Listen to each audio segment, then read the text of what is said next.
की तरफ, जिसकी शुरुआत में हम देख पाते हैं कि लास्ट मूवी के अकॉर्डिंग अब सिविल वॉर को छिड़े हुए टोटल 30 साल बीत चुके होते हैं और हारे हुए गैलेक्टिक एम्पायर या फिर कहें साम्राज्य से एक नए रूल ने जन्म लिया है जिसका नाम है फर्स्ट ऑर्डर। और ये एक इविल फोर्स है जिसके अंदर स्टॉर्म ट्रूपर्स भी शामिल हैं और इनके लीडर को सुप्रीम फोर्स कहा गया है क्योंकि इसके पास में भी डार्क साइड ऑफ फोर्स मौजूद थी। साथ ही जिस तरीके से स्टार वॉर्स की पुरानी मूवियों में बागियों ने इन डार्क फोर्सेस के खिलाफ जंग लड़ी थी, तो 30 साल बाद भी ये उनके खिलाफ ही हैं। और इस बार इन बागियों को लीड कर रही थी प्रिंसेस लेया, जो कि ल्यूक स्काई वॉकर की ट्विन सिस्टर थी। अब अगर आपको इसका पुराना ब्रीफ बताऊं तो ये एनाकिन स्काई वॉकर की बेटी है, यानी कि डार्थ वेडर, जो कि पिछली मूवी में बीइंग अ विलन हम सभी को दिखाया गया था और डार्थ वेडर को पावर्स मिली थी डार्थ सीडियस से। यहाँ पर लेया चाहती है कि वो अपने जुड़वा भाई यानी कि ल्यूक स्काई वॉकर को वापस से ढूंढ ले, क्योंकि पिछली मूवी में डार्थ सीडियस और साथ ही डार्थ वेडर को खत्म कर लेने के बाद में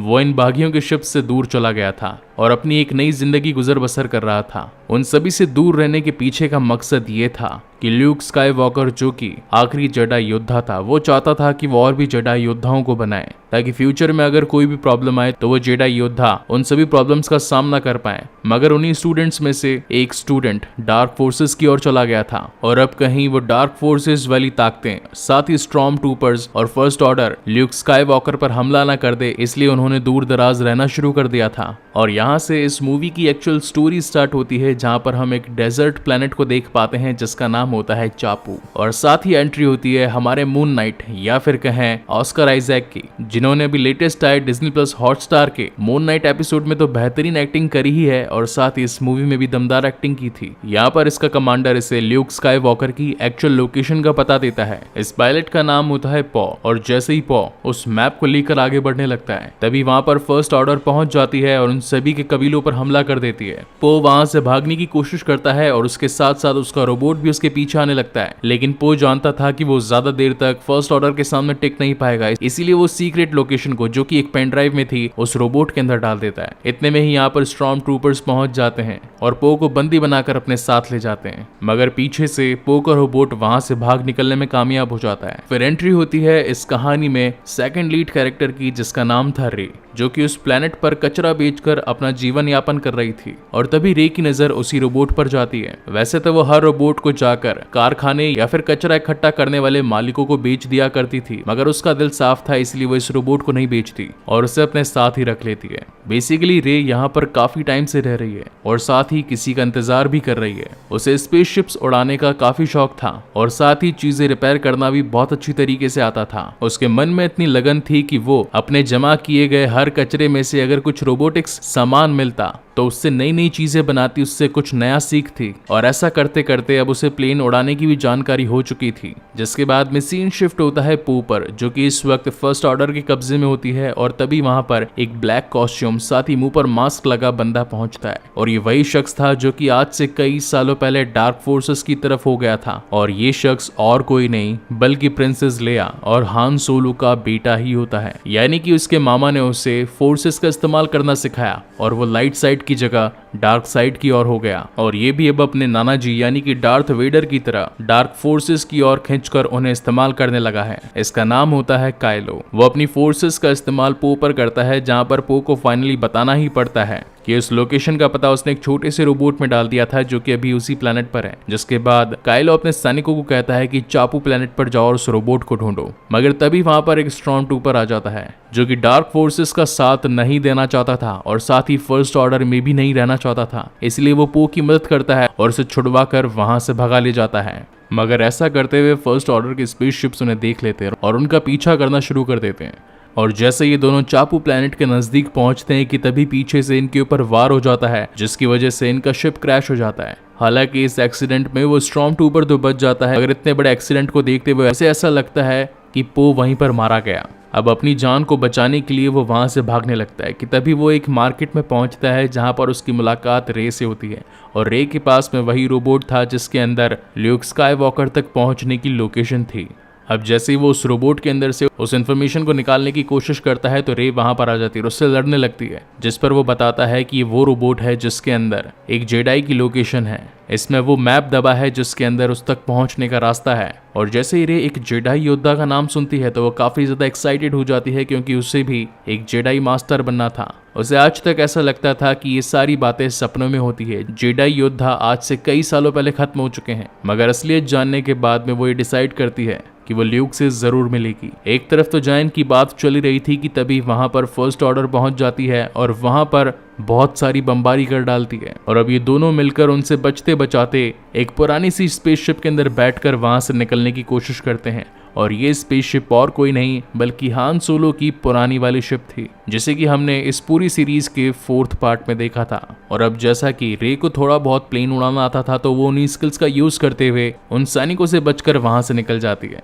ये लोग अंतरिक्ष में काफी दूर आ चुके थे और तभी ने एक बड़ा सा स्पेसशिप दिखता है, तो ये सोचते हैं कि क्यों ना वहां पर जाकर किसी से मदद मांगी जाए। और अनफॉर्चुनेटली ये शिप निकल जाता है खुद हान सोलो का, जो कि अपने पुराने शिप को देखकर काफी खुश होता है। जहां पर वो रे से पूछते भी हैं कि आखिर ये शिप तुम्हें कहां से मिली, क्योंकि काफी टाइम से वो इस शिप को ढूंढ रहे थे मगर वो न जाने कहां गुम हो गया था। हालांकि रे उन्हें देखकर काफी खुश होती है। उसकी खुशी का तो मानो कोई ठिकाना ही नहीं था, क्योंकि हान के बारे में रे ने काफी सुना था कि वो एक बेहतरीन पायलट हैं। मगर तभी फर्स्ट ऑर्डर के लोग वहां पर भी पहुंच जाते हैं और एक बड़ा सा क्रीचर भी होता है उनके साथ में, जो कि हान के इतने बड़े शिप को पूरी तरीके से तबाह कर रहा होता है। अब इनके पास में वहां से बचकर भागने का और कोई रास्ता नहीं होता, जिसके बाद हान वही अपने पुराने स्पेसशिप के अंदर बैठकर अपने दोस्तों यानी कि चिबाका, रे, एक्स स्ट्रॉम ट्रूपर और साथ ही उस रोबोट को लेकर लाइट की स्पीड से ट्रैवल करके वहां से निकल जाते हैं। जिसके बाद में सीन शिफ्ट होता है फर्स्ट ऑर्डर के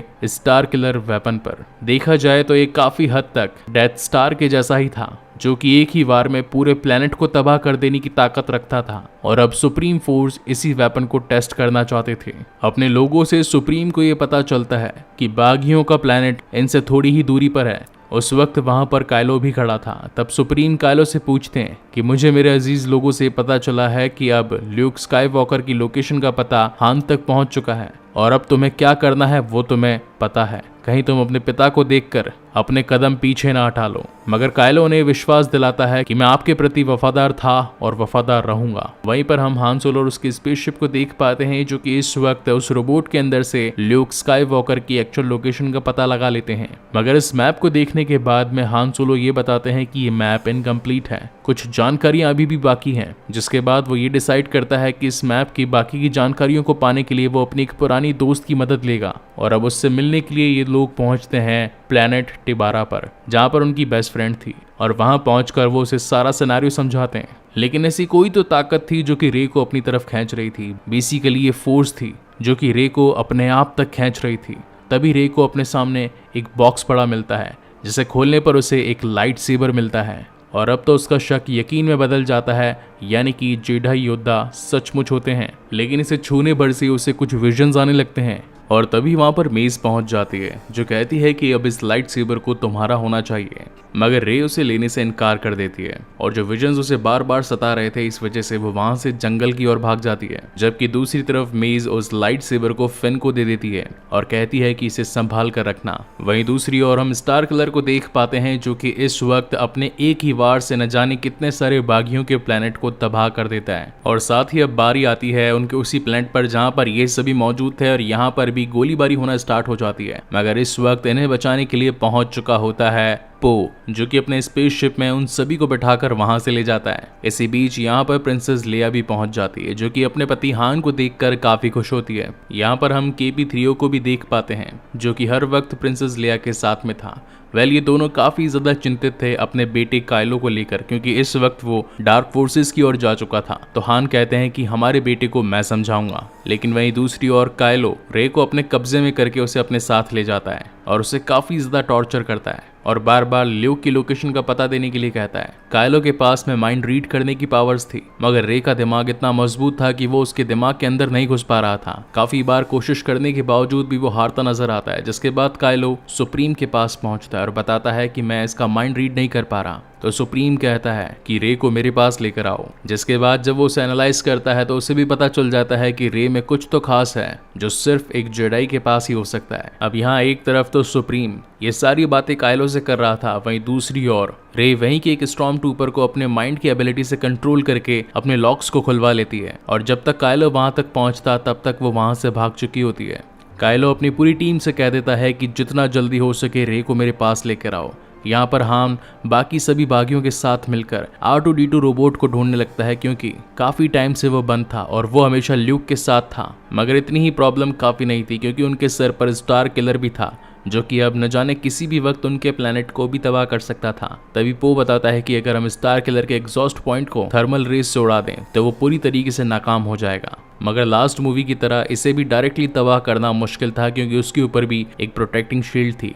इसीलिए हान अपने बाकी कुछ साथियों को लेकर उस प्रोटेक्टिंग शील्ड को तोड़वाने के लिए जाता है। मगर इसी बीच उसका सामना अपने बेटे काइलो से हो जाता है। वो अपने बेटे को समझाता है कि तुम्हें डार्क साइड से लाइट साइड की ओर आ जाना चाहिए। पहले तो व्यूअर्स को लग रहा था कि कहीं ना कहीं काइलो को अपने पिता को देखकर उसका दिल पिघल गया, मगर वो बिना कुछ सोचे समझे अपने ही पिता हान को जान से मार देता है। ये देखकर चिबाका को काफी गुस्सा आता है और जो उसके पास एक्सप्लोजिव पड़े थे वो उसे फोड़ देता है। वहीं दूसरी ओर सीन शिफ्ट होता है फेन और साथ ही पो पर। ये सभी मिलकर स्टार किलर के थर्मल ऑक्सीलेटर में काफी सारे एक्सप्लोजन्स कर देते हैं और स्टार किलर पूरी तरीके से खत्म हो चुका था। लेकिन इससे पहले कि हान की डेड बॉडी वहां पर रह जाते, रे उसे उनके स्पेसशिप तक पहुंचा देती है, मगर ऐसा करते हुए काइलो उसे देख लेता है। जिसके बाद काइलो की 1-on-1 फाइट होती है रे के साथ में, और इस वक्त रे के पास होती है ल्यूक स्काईवॉकर की लाइट सेबर, जहां पर ये दो बड़े महायोद्धा आपस में टकरा जाते हैं। इन दोनों के बीच में खूब जमाकर फाइट होती है। देखा जाए तो हर किसी सीरीज में कुछ ना कुछ कॉमन होता है। अगर एलियन की सीरीज की बात करी जाए तो उसमें एक एंड्रॉइड रोबोट कॉमन है। अगर ट्रांसफॉर्मर्स की सीरीज की बात करी जाए तो उसमें दुनिया को तबाह करने वाला एक गैजेट कंपलसरी है। और अगर टर्मिनेटर सीरीज की बात करी जाए तो हर वक्त ट्रक चीजिंग सीन और साथ ही एक टर्मिनेटर का खात्मा नेसेसरी है। तो उसी तरीके से स्टार वॉर्स में लाइट सेबर्स की फाइट तो कंपलसरी है, जो कि यहाँ पर भी हमें काफी बेहतरीन तरीके से दिखाई गई है। मगर कुछ ही देर में यहाँ की जमीन फटने लगती है, भूकंप आ जाता है और कहीं काइलो को कुछ हो ना जाए, इसीलिए सुप्रीम उसे अपने पास बुला लेता है और कैसे तैसे अब ये सभी अपनी जान बचाकर वहां से निकल जाते हैं। इसी बीच R2-D2 उस इनकम्प्लीट मैप को पूरा कर देता है और इस मूवी के एंड में हमें यह दिखाया जाता है कि रे उस लोकेशन पर पहुंचकर ल्यूक स्काईवॉकर को उसकी लाइट सेबर देती है और साथ ही बनने के लिए तैयार थी एक और नई जेडाई योद्धा। और इसी तगड़े सस्पेंस के साथ में ये शानदार मूवी भी यहीं पर खत्म होती है।